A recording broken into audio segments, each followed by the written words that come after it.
আসসালামু আলাইকুম। অসংখ্য ধন্যবাদ আঙ্কেল আপনাকে কথা বলার সুযোগ করে দেওয়ার জন্য। তো আঙ্কেল, সর্বপ্রথমে জানতে চাচ্ছি আপনি কেমন আছেন? আলহামদুলিল্লাহ, যে আল্লাহ পাক আপনাকে ভালো রেখেছে। তো আঙ্কেল, আপনার নামটা জানতে পারি? আমার নাম জি। আমার নাম কি বলবো, বর্তমান নাম বলবো না আগের নাম? আপনার যেটা নাম সেটা আপনি বলবেন। মোহাম্মদ গোলাম মোস্তফা। মোহাম্মদ গোলাম মোস্তফা, সুন্দর একটি নাম আপনার, অত্যন্ত চমৎকার একটি নাম আপনার। এবং আপনার নাম শুনে এবং আপনাকে সামনাসামনি দেখে যেটা বোঝা যাচ্ছে, আপনার ছোটবেলা থেকেই প্রচণ্ড একটি সাহসী মানুষ, এটা কিন্তু আপনাকে দেখেই বোঝা যাচ্ছে। তো আঙ্কেল, যেহেতু আপনি বাংলাদেশের একজন সচেতন মানুষ এবং বাংলাদেশের একজন সাহসী মানুষ, সেই ক্ষেত্রে এই বিষয়টি আপনার কাছ থেকে জানতে চাচ্ছি যে আমাদের বাংলাদেশের সাবেক প্রধানমন্ত্রী শেখ হাসিনা, উনি কিন্তু এখন বাংলার মাটিতে নেই, উনি এখন ভারতের মাটিতে অবস্থান করতেছেন। এই বিষয় কিন্তু সবাই জানে।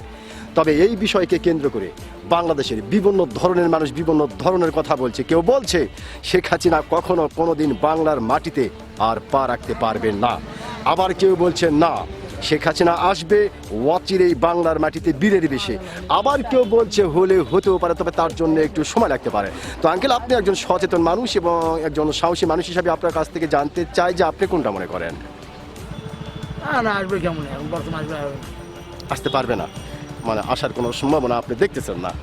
আচ্ছা আঙ্কেল, যেহেতু আপনি খুব সুন্দর করেই বললেন যে আপনি আসার চান্স দেখতেছেন না, তো আসলে কি দেখে বা কি বুঝে আপনার কাছে মনে হলো যে উনি আসতেই পারবে না? ও নিজে নিজে খারাপ করছে, তাই তো। নিজে নিজেই খারাপ করছে, যার কারণে আসতে পারবে না। অসংখ্য ধন্যবাদ আপনাকে আঙ্কেল, আপনি অত্যন্ত সাহসিকতার সহিত কথাটি বলেছেন। যার কারণে আঙ্কেল, আমি যখন আপনার নাম শুনেছিলাম, আপনার মনে আছে, আমি কিন্তু বলেছিলাম যে আপনি অত্যন্ত একজন সাহসী মানুষ। তো আঙ্কেল, আপনি কিন্তু আপনার সাহসিকতার পরিচয় দিয়েছেন। অসংখ্য ধন্যবাদ আপনাকে।